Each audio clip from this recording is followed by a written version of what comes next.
Sigueu molt benvingudes i benvinguts a Música sense data de caducitat, el programa que Mataró Cultural us porta cada 2 setmanes per conèixer una mica millor l'apassionant món de la música anomenada clàssica.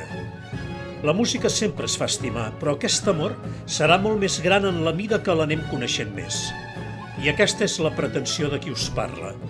Genís Maiola, enamorat des de ben petit de la música i que sortosament en descobreix cada dia nous detalls, noves perspectives. Avui, música en temps de renaixement.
La música occidental ha seguit els períodes comuns de l'evolució artística al llarg de la història.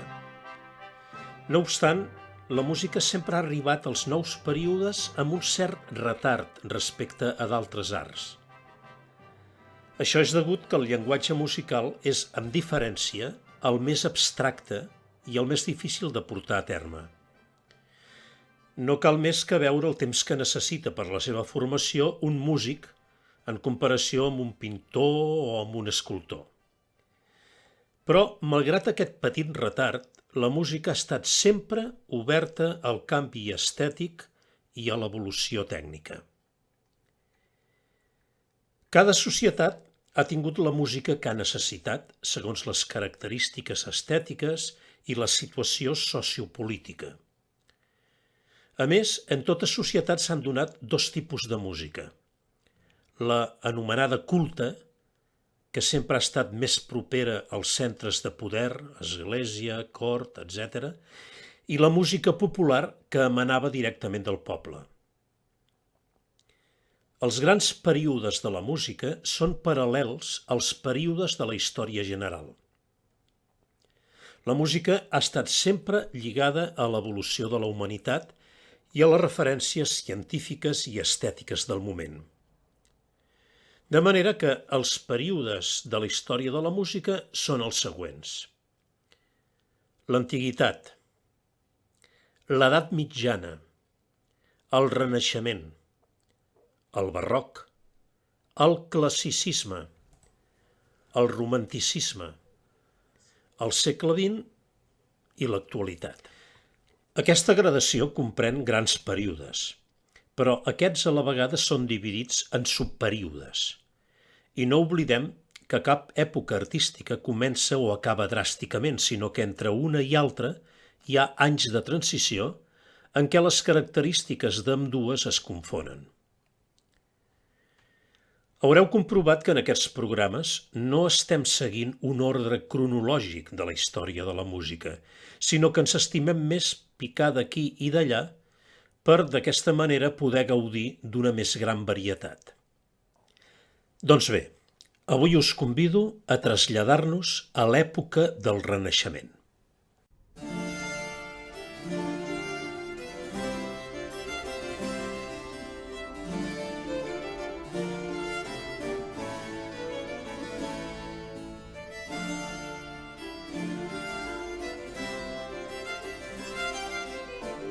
A Europa, entre el 1350 i el 1550, es va produir una profunda transformació del conjunt de valors que regien la societat.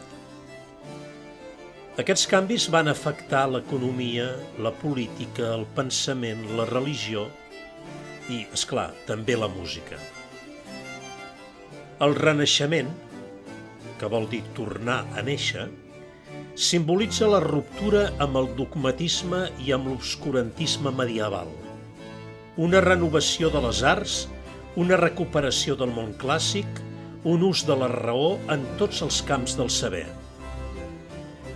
La rigidesa de la música medieval va anar cedint el pas cap a formes més naturals i lleugeres que posaven l'accent en l'expressió de les emocions humanes.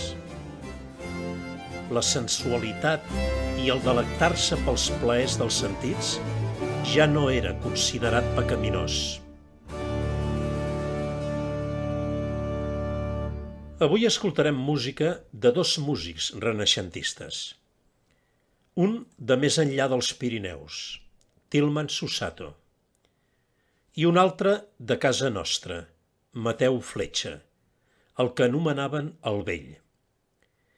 I podrem veure com, des de la senzillesa derivada de l'edat mitjana, seria el cas de Tilman Susato, es passa a l'esplendor del Renaixement, el cas de Mateu Fletxa.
Aquesta música que estem escoltant fou creada per Tilman Susato, un músic nascut a la darreria del segle XV.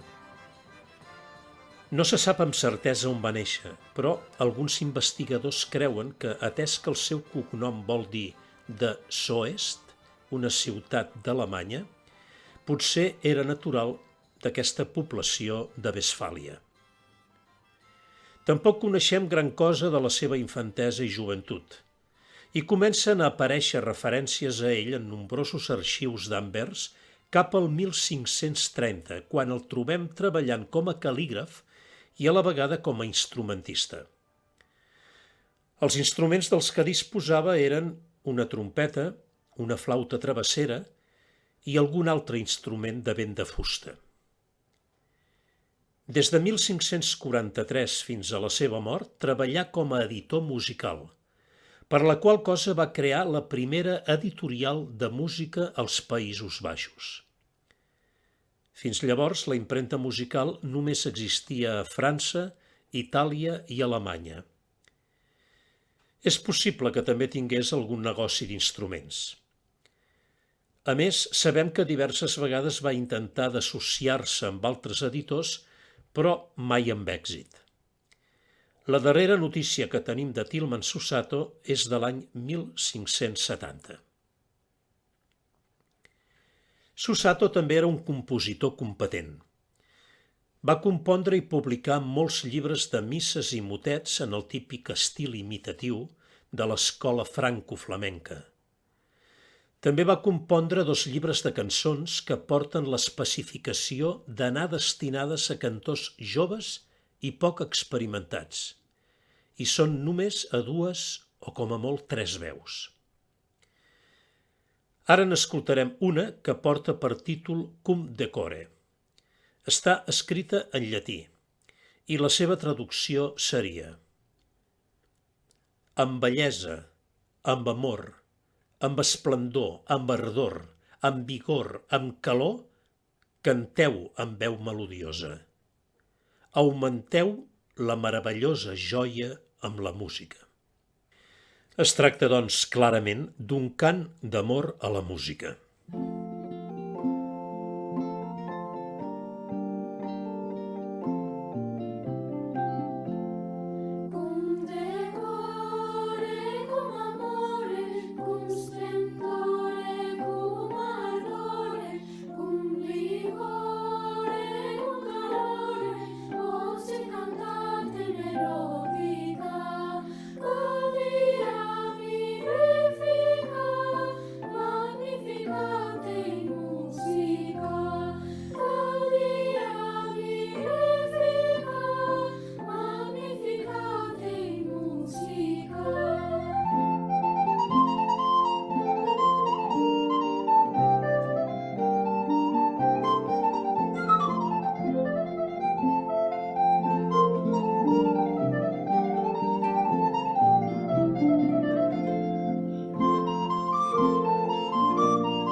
Una mica més tard va fer públic un llibre amb danses populars del qual pretenia ser-ne l'autor, però que possiblement no era sinó l'arranjador per als instruments que estaven de moda en aquell moment.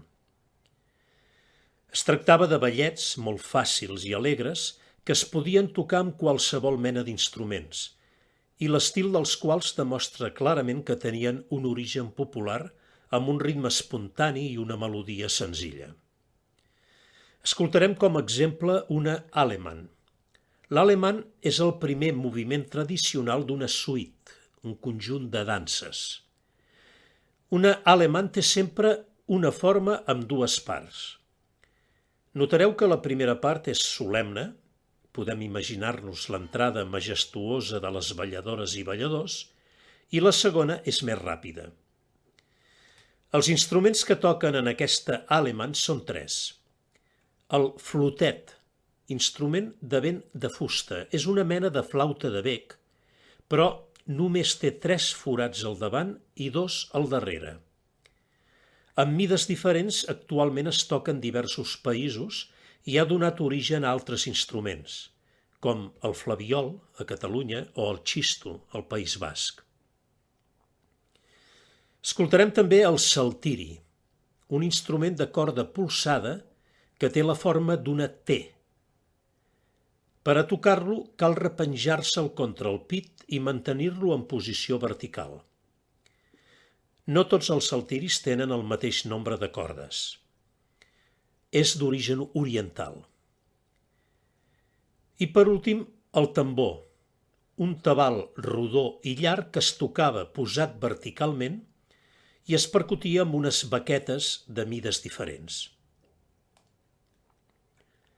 L'obra consta de 3 estrofes amb la mateixa melodia, però instrumentades de forma diferent. Hi ha una constant, un ostinato rítmic fet pel tambor que es manté de cap a cap de les 3 estrofes, fent aquest ritme, ta, tit-tit-ta, tit-tit-ta. A la primera estrofa, el flotet comença la melodia i és acompanyada des del principi pel tambor. A la segona, agafa la melodia el saltiri tocant el mateix amb l'ostinato del tambor. A la tercera, el flotet i el saltiri van junts, repetint la melodia sempre acompanyats del tambor. I veient com de tossut és el tambor, haureu entès perfectament què vol dir el terme musical ostinato. Aquí acabarà la primera part de la dansa, la part lenta, majestuosa, el que en diem la frase A. I a continuació començarà la segona part, el que en diem la frase B, que segueix una estructura similar a la A, però, com ja hem dit anteriorment, més àgil, més ràpida.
Acabem d'escoltar una música, sens dubte amb el seu encant, però alhora també d'una gran senzillesa. Té una herència directa de la música de l'edat mitjana i la seva polifonia, que vol dir vàries veus diferents cantant alhora o tocant alhora, és igualment d'una senzillesa extrema. Però la música es va anar desenvolupant, va anar creixent, es va anar fent gran durant tot el Renaixement. I ho comprovarem ara amb un altre gran exponent d'aquesta època de la història de la música, Mateu Fletxa el Vell.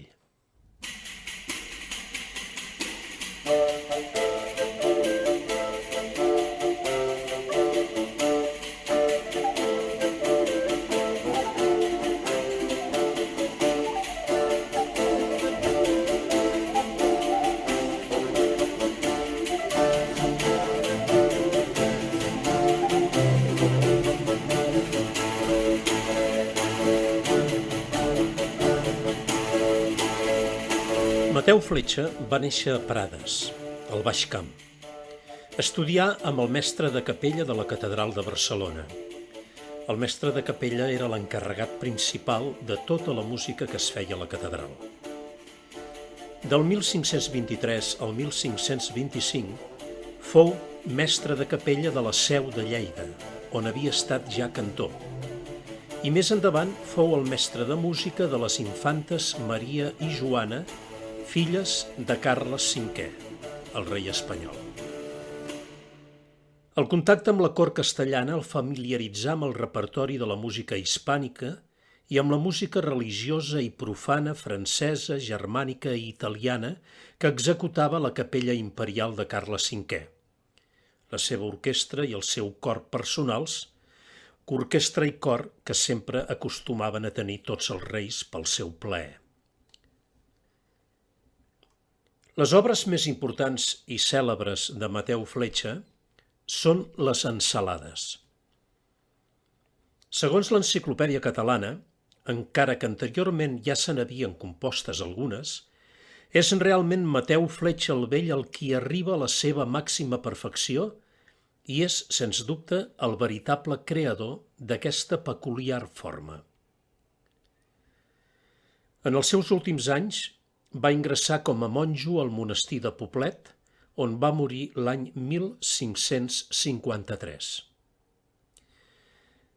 Per cert, i abans que me n'oblidi, li deien el Vell per diferenciar-lo del seu nebot, que també es deia Mateu Fletxa, que també era músic, i el qual, esclar, anomenaven el jove per raons d'edat.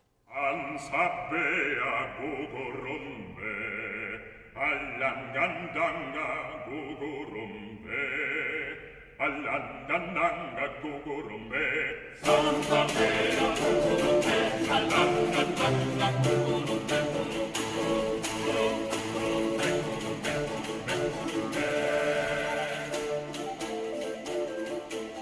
Les ensalades són formes musicals a 4 o 5 veus sobre uns textos en què es barregen versos de diferent mètrica que tan aviat parlen de temes seriosos o religiosos com de temes satírics o humorístics, passant d'una cosa a l'altra amb total normalitat.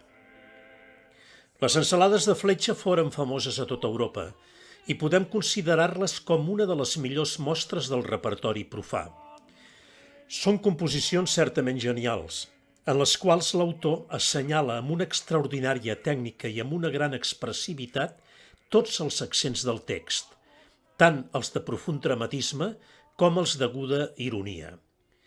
Penseu que aquestes ensalades es destinaven a celebrar el Nadal. Si ens fixéssim en el text complet d'aquesta obra, notaríem la barreja de diferents idiomes, català, espanyol, llatí, gallec, fins i tot el que en aquell moment s'entenia com una llengua africana, el que estàvem escoltant en aquests moments. Ens fixarem ara amb l'ensalada La Negrina. La lletra de la cançó és la següent. N'Eulàlia vol gonella, Bernat. N'Eulàlia vol gonella. Ai, vol-la de palmella, Bernat. Amb un rossegall darrere, Bernat. N'Eulàlia vol gonella.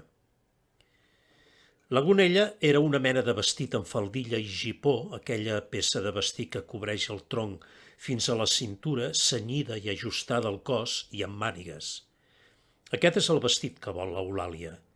I el vol de palmella, que era una classe de tela de color blau de diferents tons. I a més vol que tingui un rossegall darrere, és a dir, amb una cua que s'arrossegui. Els instruments que hi intervenen són la flauta de bec, el sacabutx, anomenat també trompeta bastarda i que és l'instrument predecessor del trombó de vares, la lira de braç, que va ser molt apreciada al segle XV i que al XVI es va transformar definitivament en la viola de braç, és a dir, el nostre actual violí. També la viola d'arc, instrument més greu, amb tessitures baixes i 6 cordes, i que a la part alta hi duia una escultura tallada, normalment un cap de persona o d'animal. I finalment el clavecí, que ja coneixem d'una audició anterior. Recordeu que constava d'un mecanisme senzill de cordes que accionava un teclat pinçant aquestes cordes. Respecte a les veus que escoltareu, es tracta, a part del cor, d'una solista soprano, la veu femenina més aguda, i un solista tenor, la veu masculina més aguda. Aquí no tenim en compte la veu de contratenor, de la que parlarem en un altre programa. Com que la cançó és molt breu, us convido a escoltar-la 2 vegades. A la primera la sentireu més de fons i jo us aniré explicant a cada moment els instruments que hi intervenen. I a continuació ja la podreu escoltar sencera i neta de comentaris. Petits compassos de clavecí. Tenor, acompanyat de clavecí sacabutx, primera frase. Soprano, amb els altres instruments, fa la segona. El tenor sol repeteix la música de la soprano. I el cor, amb tots els instruments, acaba la primera part.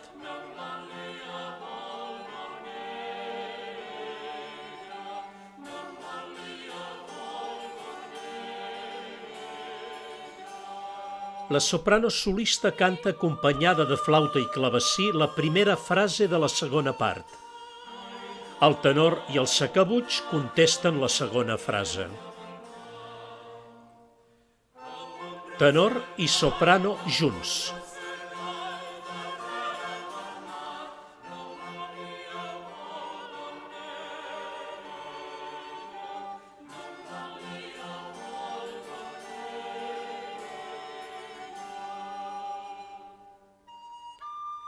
Ara, a la repetició, és la flauta sola que comença.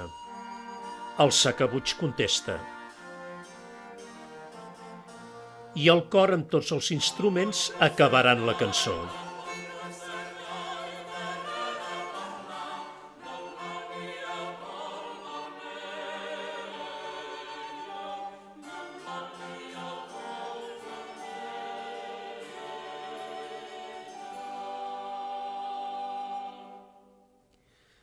Vista l'estructura i escoltat el so de les 2 veus i dels diversos instruments, l'escoltem ara sencera.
No us penséssiu pas que amb el programa d'avui hem fet un estudi complet de la música del Renaixement. El Renaixement és una època de la història molt rica en manifestacions artístiques i, per tant, també musicals. Per això, en algun proper programa hi tornarem. Avui ho deixem aquí amb la confiança que us hagueu fet més rics i riques musicalment parlant. I tornarem d'aquí 2 setmanes. Mentrestant, seguiu amb la millor bona salut possible i que la música us hi ajudi. A reveure!